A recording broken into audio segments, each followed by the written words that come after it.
The destructive force of 15,000 tons of TNT, a mass of rubble.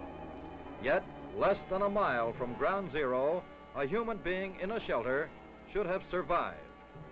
That was the end. Here was the beginning. These, the characters in this drama of survival under the A-bomb, a program being conducted by Federal Civil Defense, the Atomic Energy Commission, and the Department of Defense, to show the nation the effects of atomic blast on homes, home-type shelters, and automobiles. A variety of passenger cars, old and new, loaned by the dealers and manufacturers of America. The time, March 1953. The scene, Las Vegas, as the caravan sets out for the site of AEC's Nevada Proving Grounds. There, the test will be held in connection with a shot in the Atomic Energy Commission's developmental series. Yucca Flat, a barren area of desert, sagebrush, and Joshua trees, now suddenly comes alive with activity. On each car, instruments to measure excessive temperature increases. Also a film badge for detection of gamma radiation. The vehicles, identified by number, are stationed at various ranges from ground zero.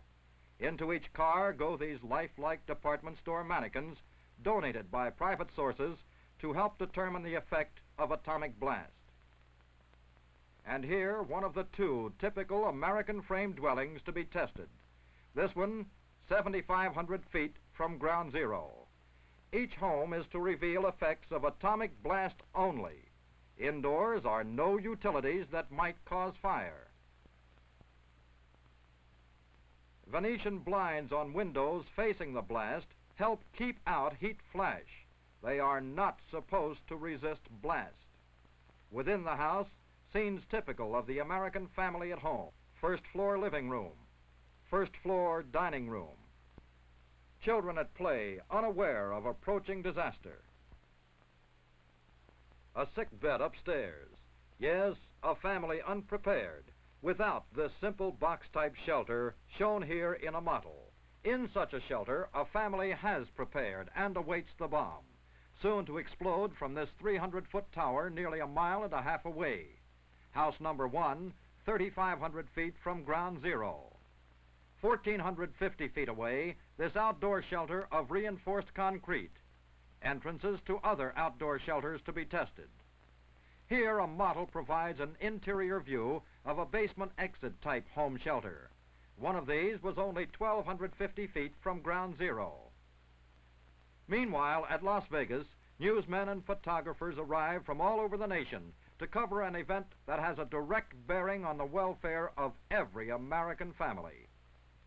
This way to a general briefing by officials of the Atomic Energy Commission, Defense Department, and Civil Defense.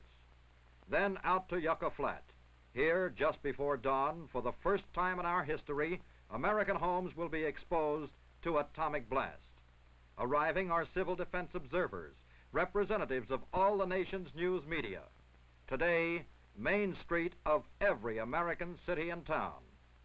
House number 2 is inspected as preparations continue for detonation of the bomb at 5:20 next morning. 2 a.m. Our troops move into trenches 2 miles from ground zero. With them is Federal Civil Defense Administrator Val Peterson. In the darkness of News Knob, 7.5 miles from ground zero, nearly 1,000 observers gather. Civil defense officials from all over the nation, newsreel, radio, and television crews, newsmen and magazine writers, ready to bring to the families of America this drama of survival under the A-bomb. The hours slowly tick away. Then the minutes. 10 seconds to 5:20 a.m. 5 seconds. 4, 3, 2, 1, 0.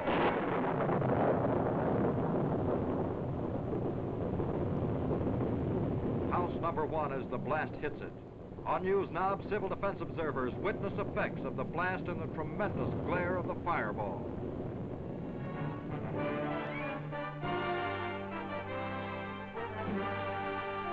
Here again is house number 1 collapsing, shown now in stop motion. First an intense light. The heat flash strikes, charring the outer surface of the house without causing fire. Foaming, blackened particles of whitewash are forced upward by the heat flash.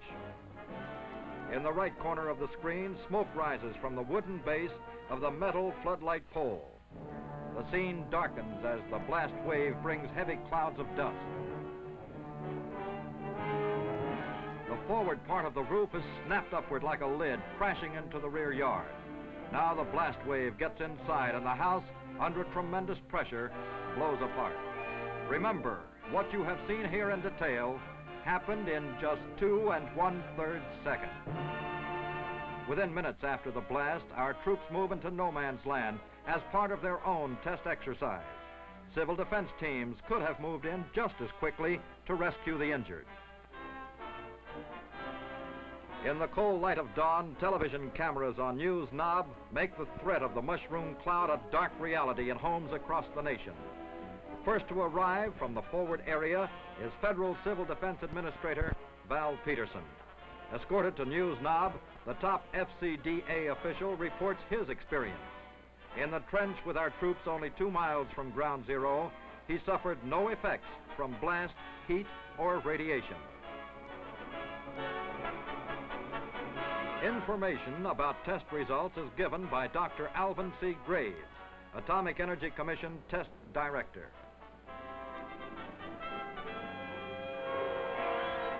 Radiological safety teams begin checking the forward area to determine the level of radiation. House number 2, farthest from ground zero, badly damaged but still standing. On house number 2 exterior, blown out windows, sashes, and frames. Remember this family? They did not take shelter. Their living room after the blast. Manikins thrown about, clothing cut, plaster bodies pockmarked by flying glass. Remember this dining room group? Again, effects of an atomic blast in the house farthest from ground zero. Injury, perhaps death, in a tangle of debris, the result of being unprepared. Second floor bedroom, plaster and windows damaged, roof sprung, rafters broken. House number 1, nearest ground zero, almost complete destruction, a mass of rubble and debris. The roof blown into several sections. Now you enter house number 1, first floor disintegrated, second floor collapsed. No protection for this family trapped in debris. Note the pushed-back wooden girders, blocked, the stairway into the basement. Part of the kitchen and dining room have fallen into the basement. Yet, in this lean-to shelter, you discover indications that a human being might have survived the blast with simple protection. In house number 2, a cracked beam above the basement box-type shelter. But within, this family, which was prepared, was neither moved nor harmed. Outdoors, at various ranges from ground zero, nearly every car driven into the area could be driven out again under its own power in spite of damage. Headlines brought the Operation Doorstep story into the homes of 30 million families, left them wondering how they might be affected. Engineering research goes on. Other civil defense tests will be held. But already we know these facts. An outdoor shelter provides the best chance for survival from atomic blast. Second safest, a basement lean-to or box-type shelter. Your local civil defense office can provide construction data for these simple, inexpensive home shelters. Today, there is no second best for families' civil defense. The urgent need to prepare now against the threat of atomic warfare. Or will you, like a mannequin, just sit and wait?